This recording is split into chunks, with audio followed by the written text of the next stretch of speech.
Assalamualaikum warahmatullahi wabarakatuh. Waalaikumsalam warahmatullahi wabarakatuh. Al-Fatihah li Sayyidil Arabi wal A'jam wa hadiyatan lil muallifi wa masyayikhina wa usulina al-kiram wa li futuhil ilmi khairi wal hikam. Al-Fatihah. A'udzu billahi minasy syaithanir rajim. Bismillahirrahmanirrahim. Alhamdulillahi rabbil alamin. Ar-Rahmanir Rahim. Maliki yaumiddin. Iyyaka na'budu wa iyyaka nasta'in. Ihdinas siratal mustaqim. Siratal ladzina an'amta 'alaihim ghairil maghdubi 'alaihim waladdallin. Amin. Kita baca Al-Fatihah sekali lagi. Kita niatkan sebagai obat buat teman kita, sahabat kita yang masih dalam keadaan kurang sehat. Mudah-mudahan Allah angkat penyakitnya, Allah berikan kesehatan yang sempurna dan paripurna. Begitu pula keluarga kita, saudara kita yang mungkin pula dalam keadaan kurang sehat, Allah segera berikan kesehatan yang sempurna. Dan saudara kita juga yang memiliki hajat, memiliki keinginan, mudah-mudahan juga dengan keberkahan surah Al-Fatihah Allah sampaikan hajatnya, Allah sampaikan maksudnya. Bitilkan niyah wa ila hadratin Nabi Muhammad sallallahu alaihi wasallam. Al-Fatihah. A'udzu billahi minasy syaithanir rajim. Bismillahirrahmanirrahim. Alhamdulillahi rabbil alamin. Ar-Rahmanir Rahim. Maliki yaumiddin. Iyyaka na'budu wa iyyaka nasta'in. Ihdinas siratal mustaqim. Siratal ladzina an'amta 'alaihim ghairil maghdubi 'alaihim waladdallin. Amin. Bismillah walhamdulillah. Wassalatu wassalamu ala rasulillah Muhammad ibn Abdillah wa ala alihi wa sahbihi wa mawala. Amma ba'du, wa'lamu anna nabiyya sallallahu alaihi wasallam qala la yanbaghi lil 'alimi an yaskuta 'an 'ilmihi wa la yanbaghi lil jahili an yaskuta 'an jahlihi.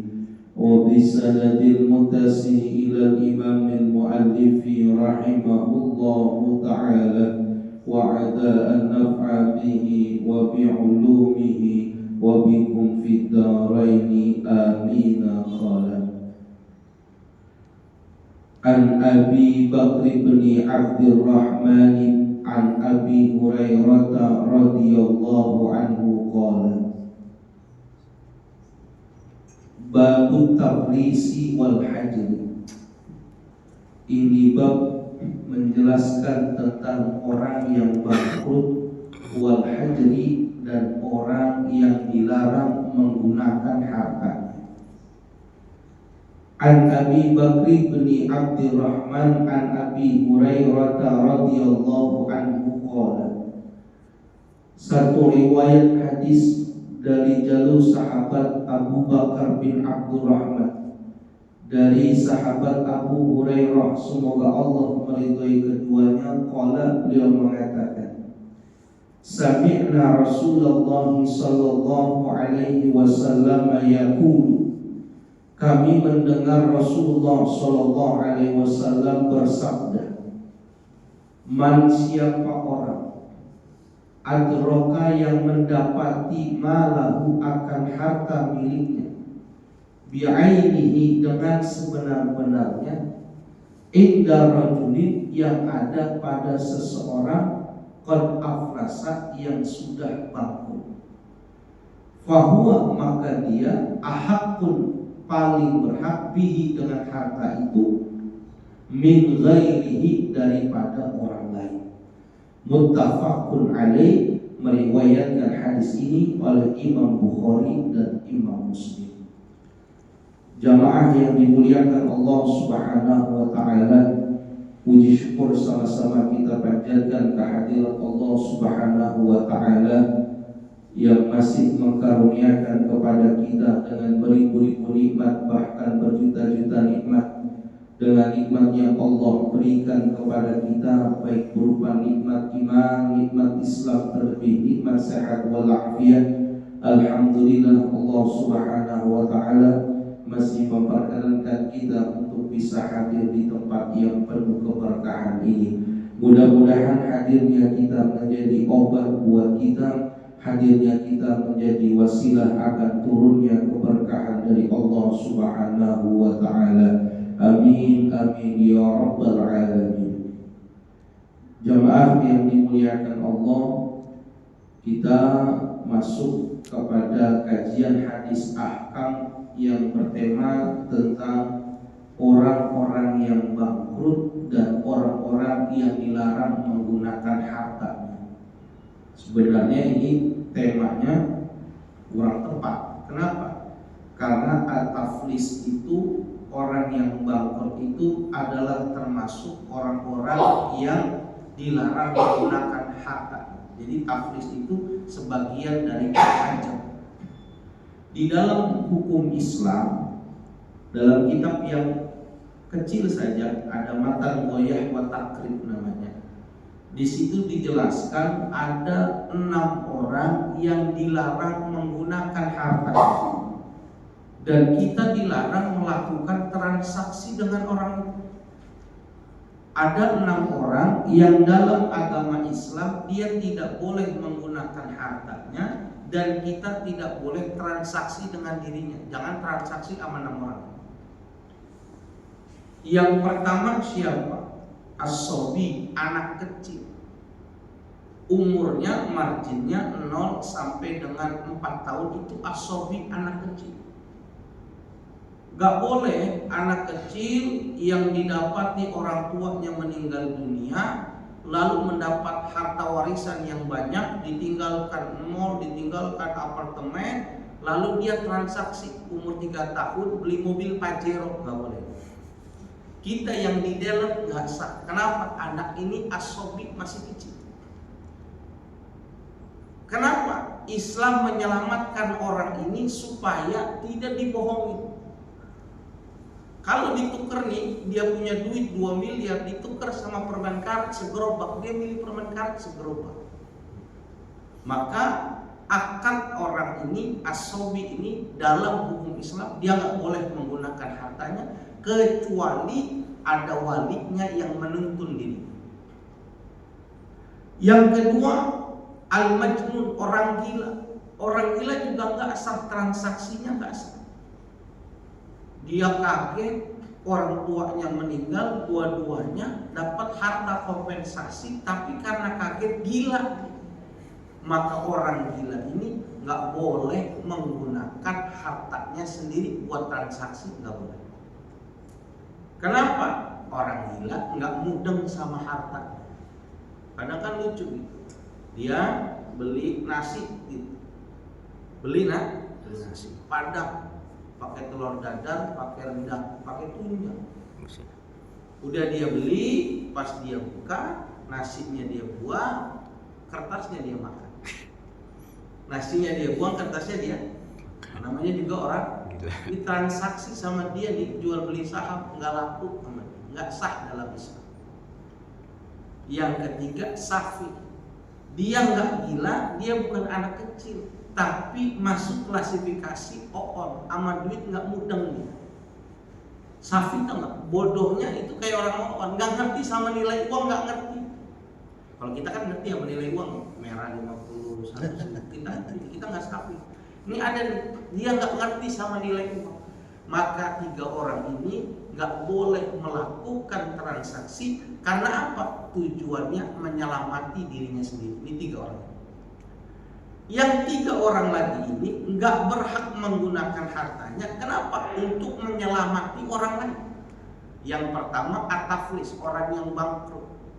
Orang yang bangkrut nanti yang menentukan bangkrut itu hakim.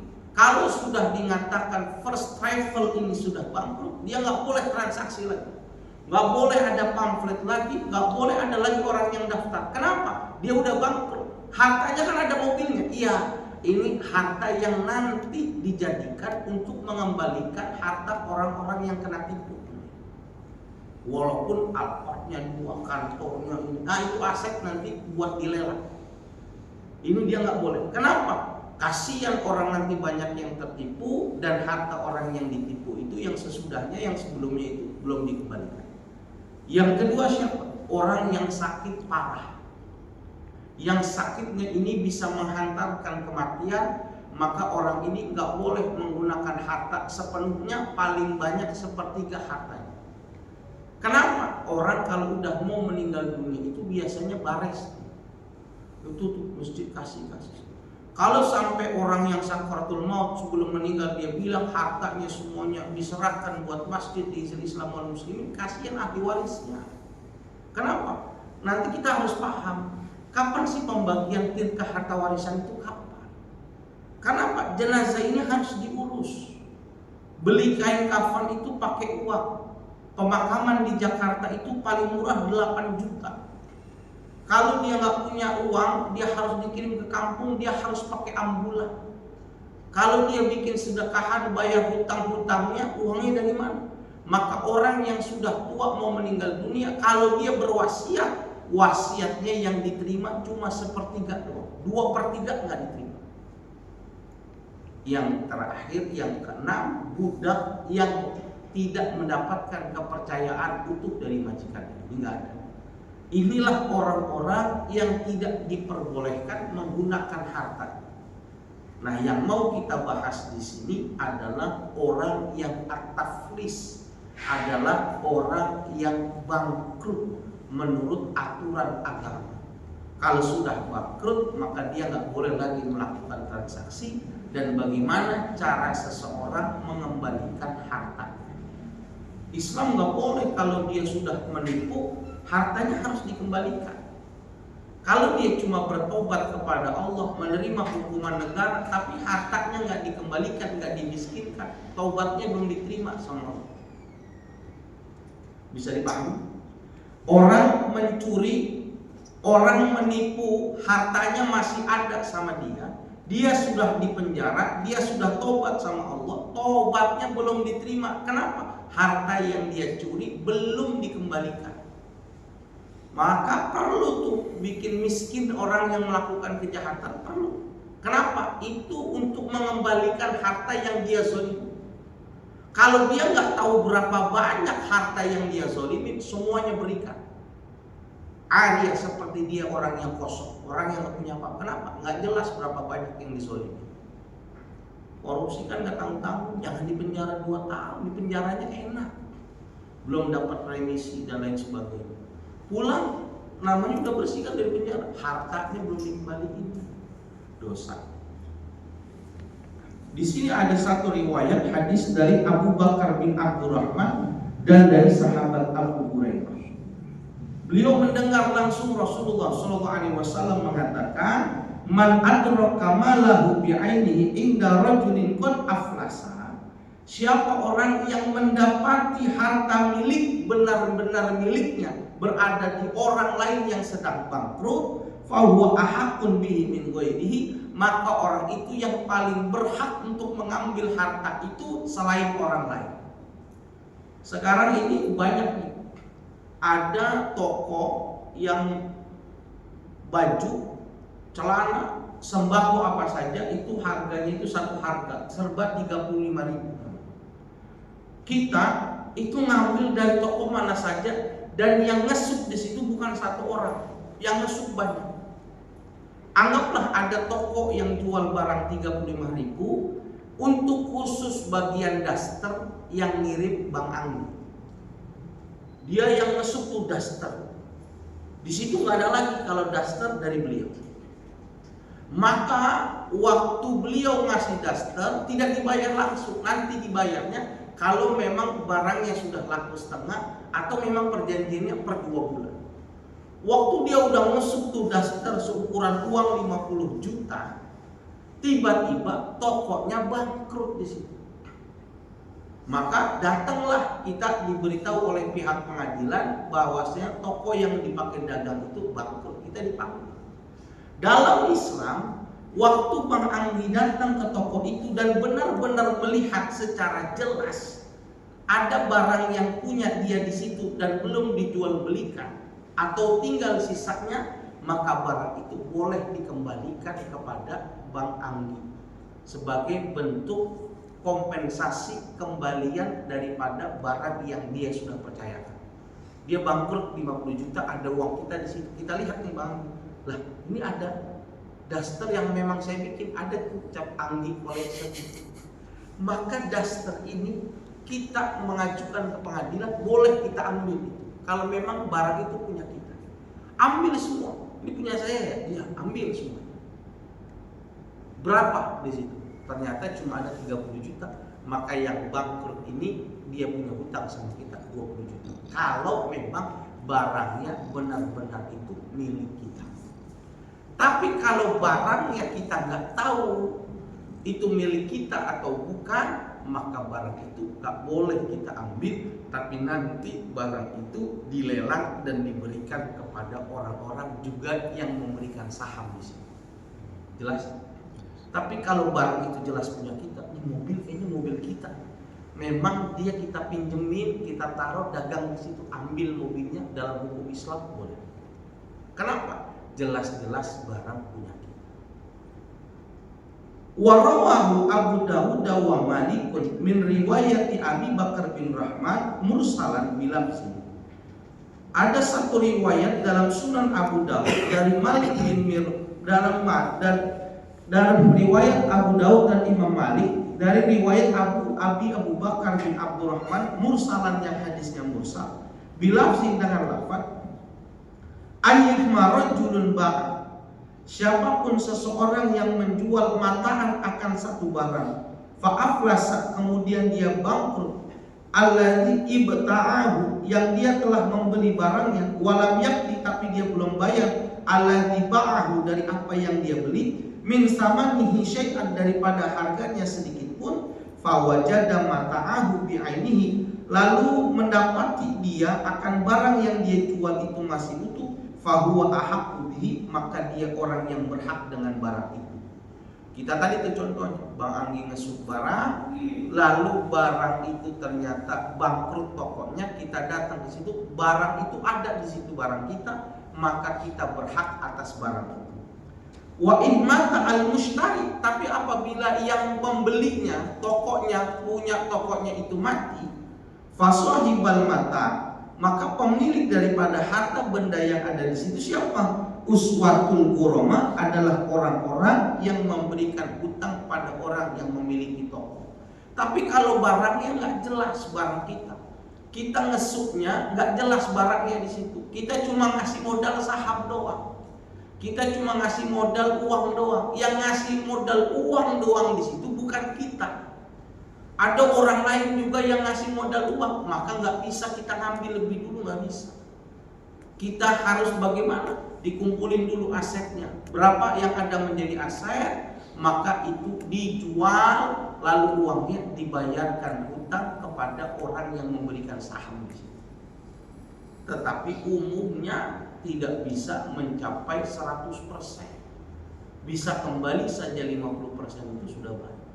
Bahkan sampai ada orang bilang sekarang barang hilang, lebih baik kita damai sama yang ngambil barang kita daripada dilapor ke kantor polisi. Kenapa? Kalau yang sudah sampai kantor polisi gak bisa cair lagi, hilang. Mendingan kita damai secara gagal, balikin tuh barang Anda. Kalau enggak kita dikembaliin tuh uang, kita masih bisa terima. Tapi kalau sudah naik ke kantor polisi, malah bisa jadi barang yang uangnya harus kita terima udah nggak ada. Nah ini yang sering terjadi dalam hukum ini begitu. Zolim itu orang yang menyelesaikan masalah kita, dia nggak ngembalikan harta kita. Zolim orang.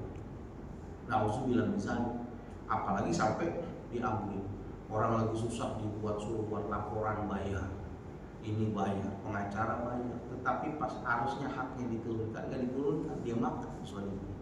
Bilangnya apa? Dari hartanya tidak bisa diturunkan, zalim dosa.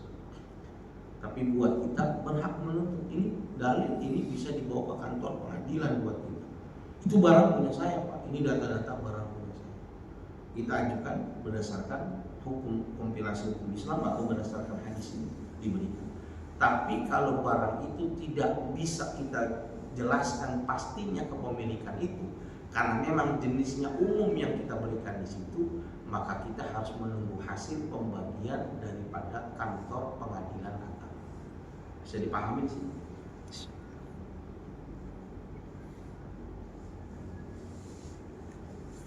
Warawahu Abu Dawud wa Ibnu Majah min riwayati Umar bin Khalid, dan ada periwayatan dari Abu Dawud dan Imam Ibnu Majah dari riwayat Umar bin Khalid, qala, dia mengatakan, Ataina Abu Hurairah radhiyallahu anhu, kami mendatangi kepada sahabat Abu Hurairah fi sahibilana, untuk menanyakan keadaan dari teman kami qad aflasa, yang sudah bangkrut. Faqala, maka Abu Hurairah mengatakan, li'aqdiyanna fikum biqada'i Rasulillah sallallahu alaihi wasallam, aku akan berikan kepadamu satu ketetapan yang diajarkan langsung oleh Rasulullah sallallahu alaihi wasallam. Beliau mengatakan, man aflasa, siapa orang yang bangkrut, au mata, atau mati, fawajada rajulun mata'ahu bi'ainihi fahuwa ahaqqun bi, maka siapa orang mendapati harta miliknya di orang lain dengan sebenar-benarnya, fahuwa ahaqqun bihi, maka dia adalah orang yang paling berhak dengan hartanya itu. Jadi Nabi sudah tidak ada, masuklah generasi tabi'in bertanya kepada Abu Hurairah tentang orang yang bangkrut. Itu bagaimana sahabat kami yang bangkrut? Kata Abu Hurairah, kamu mau tahu gak hukum yang dibawa oleh Rasulullah? Rasulullah mengajarkan, datangi oleh orang yang bangkrut, lalu apabila kau dapati pada orang itu harta milikmu dengan sebenar-benarnya, minta, karena itu adalah harta milikmu. Tapi kalau kau tidak memiliki kepastian tentang harta itu, jangan kau akui, maka nunggu hasil keputusan daripada hakim. Ini hadis ini banyak diceritakan, bahkan bukan pada bab tentang taflis saja, bahkan diceritakan oleh Imam Hakim tentang bab tentang zikrul maut. Bahkan ada satu kitab yang ditulis oleh Imam Ibnul Qayyim Al-Juziyah yang judulnya adalah tentang ar-ruh. Di sini menjelaskan jangan sampai orang meninggal dunia masih punya hutang, jangan. Sampai-sampai Nabi kalau datang untuk menghadiri sholat jenazah, Nabi tanya, ini jenazah punya hutang atau tidak? Kalau Nabi dikasih tahu orang ini tidak punya hutang, maka Nabi sholat bersama sahabat-sahabatnya. Tetapi kalau Nabi diberitahu sahabat ini meninggal masih punya hutang, maka Nabi tidak mau menyolatkan, cuma memerintahkan sahabatnya sholatin dia. Nabi nggak mau nyolat. Kenapa? Dia masih punya hutang. Nabi ingin memberitahukan kepada sahabatnya, jangan sampai mati punya hutang. Kenapa? Nabi mengatakan, nafsul mu'min mu'allaqatun bidinihi hatta yuqda anhu. Sesungguhnya ruh-ruhnya orang yang beriman itu bergantung dengan hutang. Harusnya ruh ini masuk ke dalam surga, tetapi karena ada hutang piutang yang terjadi atas miliknya, maka dia tidak bisa sampai kepada tempat tujuan yukdo'anhu, sehingga keluarganya membayarkan hutang. Ini yang sering diajarkan oleh orang ahli sunnah wal jamaah, belajar seorang anak tentang ilmu bagaimana menyelamatkan orang tuanya pada saat dia meninggal dunia. Salah satu ilmunya selain belajar memandikan, memusarakan jenazah, mengkafani adalah apa? Mengambil alih hutang piutang yang dilakukan oleh orang tua kepada orang yang kita cintai, kita ambil alih dengan spesifik yang benar. Kalau ada orang bilang begini, Assalamualaikum, saya minta maaf atas wafatnya ayah saya. Bila beliau punya salah, saya mohon dibukakan pintu maaf yang seluas-luasnya. Dan apabila di dalam kehidupan beliau ada hutang piutang yang semasa beliau hidup belum diselesaikan, silahkan datang kepada saya, Muhammad Yusha Hakam, yang menjadi ahli waris dan mengambil alih daripada hutang piutang yang terjadi kepada orang tua saya. Mulai saat ini hutang piutang milik almarhum adalah tanggung jawab saya, Muhammad Yusha. Maka saya nyelamatin orang tua saya yang meninggal dalam keadaan punya hutang piutang seandainya ada. Sehingga apa? Waktu dia mau disolatkan keadaannya sudah tidak punya hutang. Kenapa? Sudah saya ambil alih. Ini dilakukan sebelum melakukan sholat jenazah. Supaya apa? Ruhnya dia nggak tertahan. Kalau dia orang baik, maka ruhnya kembali ke tempat yang bagus, illiyin. Tapi kalau dia ruhnya tidak baik, maka jatuhnya disimpan di sumur barhut namanya. Tapi kalau dia punya hutang, tertahan nih dia sampai dengan hutangnya dibayarkan sama keluarga. Kalau nggak dibayarkan, inilah yang jadi masalah buat dia. Amalnya nanti bukan bangkrut di dunia doang, bangkrut di akhirat. Kenapa? Ada harta milik orang lain yang belum dia selesaikan di dunia. Tapi kalau kita ngomongnya begini doang, mohon maaf atas meninggalnya orang tua saya, dan mulai saat ini utang piutang beliau sudah diambil alih oleh ahli waris beliau. Cuma dikasih tahu sudah diambil alih oleh ahli waris beliau. Itu belum diambil utang piutangnya, itu baru sekedar info doang. Kenapa? Ahli warisnya siapa yang menanggung? Si ente, bukan saya. Saya memang ahli waris, kan ada abang saya. Abang yang enggak sah. Yang sahnya ditentukan orangnya, disebutkan namanya, supaya kita bisa minta hak kepada orang. Jelas.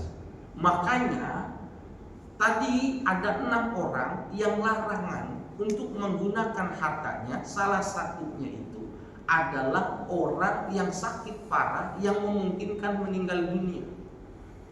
Kenapa? Dia cuma boleh menggunakan hartanya sepertiga. 2/3-nya harus ditinggalkan sebagai tirka. Tapi tirka, warisan ini baru boleh diberikan kalau sudah menjalankan aturan-aturan agama terlebih dahulu.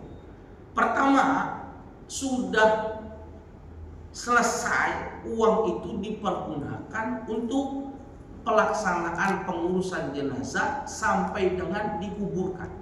Jadi beli kain kafan, pengurusan jenazah sampai dengan dia dikuburkan, itu uangnya boleh diambil dari harta warisan.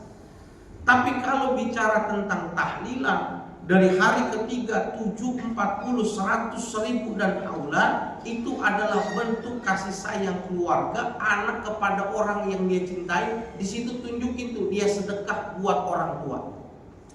Tapi boleh diambil hartanya cuma sampai batas menguburkan jenazah. Jadi jangan orang tua belum dikubur udah bagi-bagi warisan, jangan. Kenapa? Ada tanggung jawab si mayit itu. Itu yang pertama tadi, uangnya dipakai buat mengurusi jenazah daripada jenazah orang tuanya yang meninggal dunia sampai dengan dikuburkan. Yang kedua, cari dulu dia punya hutang zakat mal apa tidak. Kalau dia punya hutang zakat mal atau zakat-zakat yang lain, bayarkan dulu hutang zakat-zakat. Ternyata almarhum punya emas, logam mulia, berapa beratnya? Bayarkan 2,5%. Maaf, almarhum punya harta di bank, uangnya di atas 1 miliar, bayarkan 2,5% hutangnya zakat mal, bayarin dulu. Yang ketiga, punya nggak almarhum hutang wajib sama Allah yang disebut dengan nazar? Kalau ada, bayarkan dulu hutang nazar. Yang keempat, barulah bayarkan hutang kepada manusia. Nanti setelah orang tua kita meninggal, ada orang yang datang kepada kita membawa bukti tentang transaksi hutang kita dengan orang tua kita.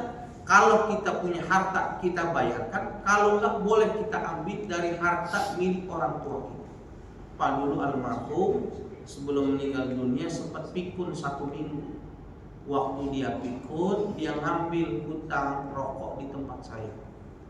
1 minggu lebih dia ngambil. Rokoknya Marlboro merah lagi. Nah ini dikasih videonya, dikasih gambar hutangnya. Maka anak ini bayar. Ini hutang Pak ada struktur. Dibayarin semua. Barulah selesai hal itu semua, harta warisannya baru boleh dibagi. Gak boleh tuh baru meninggal udah ngurusin. Kadang-kadang orang tuanya baru dibacain Yasin, anaknya bilang itu mobil carry sama rumah yang utama buat anak.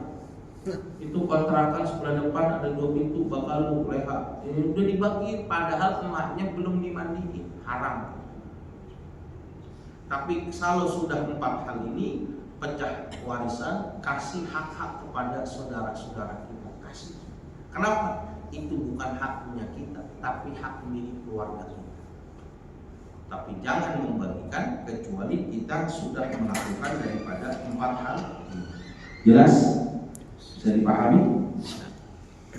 Wa an Aqil bin Syarih an abihi radhiyallahu anhu qala. Dan dari Amr bin Syarih dari ayahnya semoga meridhoi kepada beliau, qala beliau mengatakan, qala Rasulullah sallallahu alaihi wasallam, telah bersabda Nabi kita Muhammad sallallahu alaihi wasallam, layyul wajib, layyu orang yang menunda, al-wajidi yang sudah memiliki harta untuk membayarkan harta itu. Layul wajidi orang kaya yang sudah punya harta dan bisa membayarkan hartanya tapi dia tunda tuh, namanya layul wajidi. Atau dalam konteks hadis yang lain disebut dengan matlul gina, orang yang menahan hartanya untuk tidak membayar utang. Saya punya utang sama Bang Anggi 1 juta. Saya janji sama Mas Anggi saya balikan 1 minggu. Tapi baru saya pinjam, besoknya saya sudah punya uang. Bisa saya bayar, saya tahan, saya nggak bayar. Lail wajib. Bahkan kalau seandainya sudah jatuh tempo, dia masih belum bayar. Orang ini punya apa? Yuhillu irdohu, maka dihalalkan akan kehormatannya, wa uqubatahu, dan boleh diberikan hukuman kepada dirinya. Orang yang pinjam itu dia butuh dan diusahakan sedemikian mungkin kita yang membantu dirinya untuk tidak menceritakan kepada orang lain akan kebutuhannya. Saya pinjam duit sama Bang Anggi, selayaknya Bang Anggi itu jangan cerita sama Bang Ipo saya pinjam duit. Kenapa? Itu aib buat saya. Kenapa? Peminjaman uang itu kalau bukan terpaksa nggak mungkin saya lakukan, karena ini udah mendesak. Bang tolongin anak saya berobat. Kalau saya nggak kasih sekarang uang DP-nya, anak saya nggak dirawat. Saya pinjam uang 1 juta. Saya pinjam Bang, saya janji Bang, nanti kalau nggak 1 minggu nih motor saya laku, saya langsung kembali. Ya, maka selayaknya Bang Anggi itu apa? Nggak memberitahukan kepada orang lain kalau saya pinjam duit, nggak boleh. Kenapa? Itu aib. Itu sesuatu yang jangan dibuka, rahasia. Jangan Bang Anggi bilang, kasihan tuh Ustaz. Nah, tetapi kalau ada orang pinjam duit dan dia ternyata sudah punya uang, kita tahu mobilnya udah laku, ternyata dia belum bayar, justru dia jalan-jalan. Kita lihat videonya ke Anyam, dia jalan-jalan pergi Wali Songo dan lain sebagainya, sedangkan dia belum bayar hutang kepada kita. Yuhillu irdohu, maka dihalalkan kehormatannya. Apa? Boleh kita laporkan ke pengadilan, kita laporkan ke polisi. Pak, saya mau melaporkan kenapa orang ini berhutang sama saya, sudah jatuh tempo belum bayar. Halal. Kenapa? Dia sudah melanggar daripada aturan pinjam meminjam. Harusnya ente bayar. Kenapa? Ane udah tahu mobil ente udah laku, udah lama. Ane udah lihat ente jalan-jalan itu pakai uang. Masa uang ane yang 1 juta ente nggak balikin? Bahkan apa? Boleh wa uqubatahu, orang itu menerima hukuman boleh. Kalau masih enggak, maka kena hukuman apa? barangnya dia disita lalu dilelang, hartanya dikembalikan buat kita. Itu bisa. Tapi jangan sampai orang melakukan hutang-hutang sampai seperti ini, nggak boleh rayul wajib. Apalagi maklul ghina huwa zulmun. Orang yang sudah bisa membayar hutang tapi dia menahan untuk tidak membayarnya, maka orang ini termasuk golongan orang yang zalim. Orang ini di mata Allah adalah orang yang nggak dilihat dengan rahmat. Jangan. Tuhan kadang ngasih kesempatan buat kita bayar hutang itu cepat. Tetapi kalau memang ternyata tidak bisa kita bayar, karena memang ada satu hal, Al-Quran mengatakan fanaziratun ila maisar, maka orang ini memberikan kesempatan terhadap orang yang berhutang untuk memberikan waktu yang lebih panjang sehingga bisa membayar hutang. Tapi harus lapor dia, harus ngomong dia. Saya nggak bisa Bang Anggi, kenapa? Waduh nih, mobil belum laku-laku, ini belum laku-laku, saya belum bisa bayar hutang. Nah, Bang Anggi fanaziratun ila maisar. Nanti dijelasin lagi wa anta saddaqu khairul lakum. Lebih hebat lagi dia mensedekahkan dari apa yang dipinjam. Udah, nanti nggak usah bayar, udah aneh halal buat ente. Ini yang jarang. Dari kitab yang dibaca di masjid ini ada kitab Riyadhus Shalihin. Di kitab Riyadhus Shalihin itu ada satu amalan yang dilakukan oleh ahli surga yang membuat dia masuk ke dalam surga. Padahal tadi hisabnya harusnya dia masuk neraka. Apa amalannya?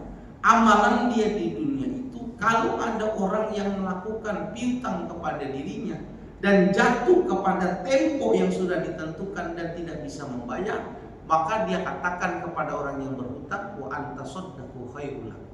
Ya udah, ente nggak usah bayar hutang ente, aneh ikhlas. Bukan satu dua orang. Waktu orang ini meninggal diceritakan sama Nabi, maka amalnya sedikit masuk neraka. Maka orang ini berhujjah di hadapan Allah, ya Rabb, kenapa kau tidak menolong aku, tidak melonggarkan aku? Sedangkan waktu aku di dunia engkau tahu, aku sudah memudahkan kepada orang lain. Yang aku mudahkan bukan satu orang, bahkan lebih dari 2 orang. Kenapa kau tidak memudahkan diriku untuk mudah masuk ke dalam surga? Maka gara-gara kebiasaannya nih, kalau ada orang berhutang dia bikin permudah, dimasukkan oleh Allah ke dalam surga. Sampai-sampai Nabi dalam satu riwayat hadisnya kalau tidak salah dalam hadis Sahih Bukhari, ada juga di dalam kitab Jami'us Shaghir, Rasulullah SAW mengatakan rahimallahu rajulan samhan. Allah Subhanahu wa taala merahmati kepada seseorang samhan yang memudahkan. Apa? Idza ba'a, apabila dia melakukan jual. Kalau dia menjual maka dia memudahkan. Kalau sudah dapat untung, udah tenang aja, nanti barangnya aneh yang kirim. Atau kalau dia sudah dapat untung, dia nggak segan-segan ngasih bonus. Beli banget, nggak lama atau dibungkusin, ini buat ente apa? Udah enak. Orangnya kalau melakukan transaksi sama dia enak, ada bonusnya dah kalau mana. Wasamhan idza sytar, dan orang yang sangat mempermudah kalau saat membeli. Udah sini yang beli udah, ente nggak laku dan yang beli dah, yang nolongin beres dah. Enak transaksi sama dia. Wasamhan idza qada, dan orang yang paling mudah ketika bayar hutang. Bang Ani bayar kemarin hutang, lah kan belum jatuh tempo, nggak apa-apa lah, mumpung Ani punya duit nih, Ani bayar. Oh iya bang, kebetulan Ani tadi habis dari Sumedang, tadi Ani beli tahu tuh, Ani kasih tahu buat ente itu 1 ember, Ani tahu 1 ember, bonusnya. Wa samhan idza qada, dan orang yang mempermudah ketika menerima orang yang bayar hutang. Artinya apa? Ketika orang membayar hutang tepat waktu dia terima, kalau dia tidak bisa membayar tepat waktu, samhan dia permudah. Ya udah, nanti aja bayarnya kalau pas ente punya duit. Hutang tetap hutangnya, kalau ente punya hutang bayar sama aneh, waktunya nanti gampang waktu ente punya duit aja. Tapi lebih hebat dalam hadis Riyadhus Shalihin, wa anta saddaqu khairul lakum, bagi mereka, nanti hadis sesudah yang saya baca ini kita baca. Yang paling hebat kata Nabi, wa anta saddaqu khairul lakum, Kalau kau memiliki tanggungan kepada sahabatmu, kepada saudaramu yang dia tidak bisa mengembalikan, tasaddaqu khairul lakum. Ikhlaskan dari apa yang kau berikan kepadanya. Kalau memang nilainya kita mampu kasih. Abu Bakar dia punya utang sama Nabi, ikhlasin dia Nabi, saya ikhlaskan. Ini yang lebih bagus. Bisa jadi amalan ini adalah amalan yang berat yang kita lakukan, tapi justru mengundang rahmat dan kasih sayang Allah. Ada riwayat hadis mengatakan ucapan rahimallahu rajulan samhan ini adalah merupakan salah satu doa Nabi. Jadi Nabi kalau berdoa kepada Allah, Nabi sering mendoakan, ya Rabb, tolonglah, berikanlah kasih sayangmu kepada orang-orang yang di dalam kehidupannya ini memudahkan orang lain. Mau dia transaksi jual beli maupun urusan hutang piutang, kalau dia orang yang mempermudah, maka permudahlah di dalam urusannya dan berikan rahmat kasih sayang. Tapi buat mereka yang sudah berniat tidak mau mengembalikan, talafaya, hancurkan buat mereka. Ini kata bijumlati du'aiyah atau insaiyah, kata ulama, ini adalah bagian dari salah satu doa yang dilakukan oleh Nabi Muhammad SAW. Ini mudah-mudahan ada hal yang bermanfaat buat kita, supaya kita paham siapa orang yang bangkrut tadi, supaya nanti kita paham bagaimana cara penyelesaiannya. Yang kedua, menjadi atensi buat kita, kalau kita bisa mengembalikan harta yang kita pinjam, jangan sampai kita tunda. Kalaupun ada orang yang ternyata bermasalah dengan kita dan kita tidak bisa mengikhlaskannya, maka kita boleh dengan hadis ini melaporkan orang tersebut. Yuhillu irdahu, halal kita untuk melaporkan kehalalan kehormatannya. Bahkan apa? Wa ubatahu, dan dia boleh dihukum. Ambil hartanya, dibayarkan kepada kita. Jangan ada rasa nggak enak. Kenapa? Orang ini layul wajib, orang ini matlul gina, orang ini menahan harta yang sudah ada dan tidak membayarkan kepada kewajibannya. Pernah nggak kita lihat orang ini berhutang tapi jalan-jalan mulu? Pernah? Iya, pernah. Dia orang punya hutang tapi ziarah mulu, jalan-jalan mulu. Ada di Anjir, ada di Bali, padahal hutang. Dan kita tahu mobilnya udahlah janjinya bayar hutang kalau mobilnya. Nah, orang ini boleh dilaporkan. Tetapi kalau dalam konteks hutang piutang dalam kadar yang memang tidak ada cacat di dalamnya, kita yang memberikan piutang jangan menceritakan kepada orang lain, tidak boleh. Paham? Karena dianggap seperti aib orang itu. Kalau dia nggak terpaksa, nggak bakal meminta. Wallahu a'lam. Besok masih kita membahas tentang hadis yang berkaitan tentang muflis, bagaimana menyelesaikannya dan bagaimana cara kita menemukan jalan yang terbaik. Wa an Abi Sa'id Al-Khudri radhiyallahu anhu, wallahu a'lam. Silakan bila ada yang bertanya. Jatuhnya waris itu apa orang tua satu meninggal, apa keduanya meninggal?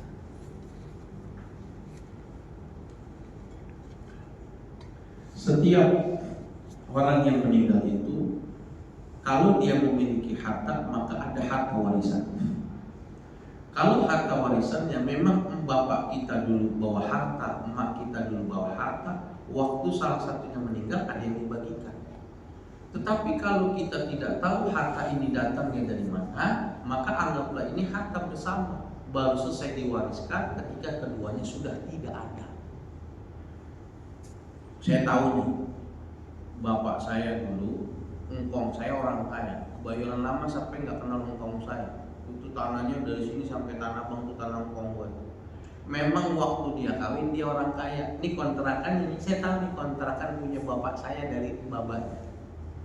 Nyak saya anak lurah, punya kontrakan di Jakarta Timur. Itu dari nyak saya. Saya tahu nih, memang hartanya dua-duanya kawin orang kaya. Waktu bapak saya meninggal, harta yang sebelah suaminya dibagiin. Kenapa? Itu mah harta warisan hak punya dia, punya saya, punya adik saya dari jalur bapak saya. Nyak saya yang meninggal, kontrakan Jakarta Timurnya dijual, bagiin ke saya sama adik saya sama orang yang berhak di situ. Tapi kalau kita kagak tahu asal usul, emang kita mah kan kontraktor kan, kontrak sejati banget, kontraktor namanya kan, untuk kontrak sini dari rumah sempit sampai rumah lega gitu. Kita nggak tahu nih asal usul. Nah ternyata orang tua kita berhasil bisa tuh beli rumah tuh, maka uang ini kita anggap harta bersama. Jangan waktunya kita nggak ada, bapak kita masih ada, kita udah ngomongin kontrakan, udah ngomongin bagi hasil, mau bagi waris. Jangan nyakitin bapak kita.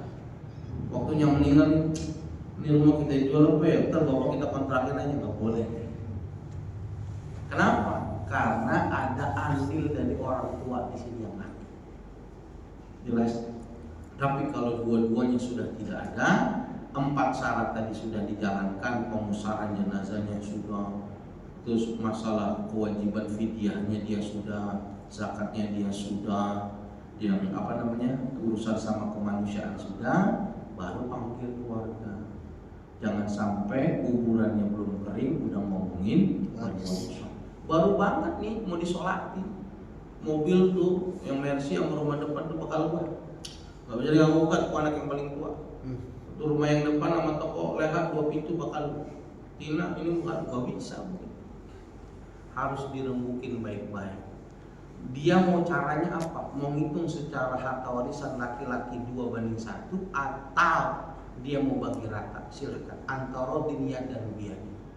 Kasihan dong kalau lu hitung 2:1. Lu yang anak pertama udah ngerasain paling enak. Sekolah lu paling tinggi, sampai dikawinin lu pakai harta orang tua. Tapi ini adik lu yang ditinggal SD kelas 2, kasihan masih panjang. Masa lu mau minta hartanya 2:1, adik lu bikin susah? Gak ngotak lu. Kita kalau bagi warisan kudu ngerti hukum. Kenapa? Orang yang bagi warisan itu kayak lagi mau makan api. Ada yang bawa golok, ada yang bawa. Kita kudu bisa nangkahin dia. Kalau enggak apa? Maju data dia. Tapi kalau kita ngomongnya halus, kita kasih prolognya halus, dia nggak bakal ngerti. Ente tahu, setiap makan harta yang bukan miliknya, apalagi tanah yang bukan miliknya ente kuasai dengan jalan yang haram, itu sama saja ente masukkan segumpal api neraka ke dalam perut ente. Ente nggak bakal sehat di dunia, bakal hancur di dunia. Itu yang tadinya bawa golok udah kebuka, itu disarungin goloknya, diumpetin namanya. Dia nangis, dia bilang, ya Ustaz, atur gimana bagusnya. Saya nggak mau ribut sama keluarga begini. Jangan ditahan. Udah GBK pecah udah, kalau yang warisan jadi GBK. Ada lagi? Kalau misalnya ada hartanya dibagikan sebelum meninggal, hibah Bagusan hibahkan, hadiahkan, lebih bagus. Jadi lebih enak. sisakan buat dia ada satu bidang buat biaya gitu Ustaz. Iya, bagus itu. Itu yang paling bagus begini. Ini tradisi orang Betawi yang kaya, yang bener ya, yang ngaji. Dia bilang begini. Nyak lu udah gak ada. Gua bentar lagi bakal meninggal. Dikumpulin dananya. Gua punya warisan. Nih, ada 12 pintu. Gua nggak mau lu ribut. Lu udah gua bikinin toko semua, lu udah gua kawinin semua. Gua nggak mau pusing. Itu toko yang 10, lu ambil sarang 2, lu pakai. Yang 2 itu jangan lu otak-atik. 2 rumah itu uangnya lu simpan. Yang gede nih Haji Taufik namanya. Ini saya contohin Haji Holidin. Ya, Haji Taufik. Kenapa? Ini kenal Haji Taufik. Orang Ciputat. Nah dia Haji Holidin. Pesenin nama bapaknya. Haji Taufik pegang duit. Kalau bapak meninggal, urusin jenazah bapak pakai uang kontrakan itu. Sampai sekarang bapaknya udah meninggal, dia bikin haulan pakai uang kontrakan itu. Itu pintar namanya. Ini ada orang Betawi sini. Saya sebutin zamannya Sapati juga, jam orang tua Taufik di Ciputat. Begitu caranya. Kenapa? Udah tenang kalau dibagi ini sebelum meninggal. Tapi kalau dibagikan berdasarkan warisan, apalagi wasiat wajibah, bisa nggak terima nanti. Paham? Kalau uang nggak kenal saudara, Pak. Harta nggak kenal saudara. Nauzubillah. Tapi ini yang punya warisan nih, kalau nggak punya warisan mah jangan ngomongin ya. Yang sudah khotimah dah.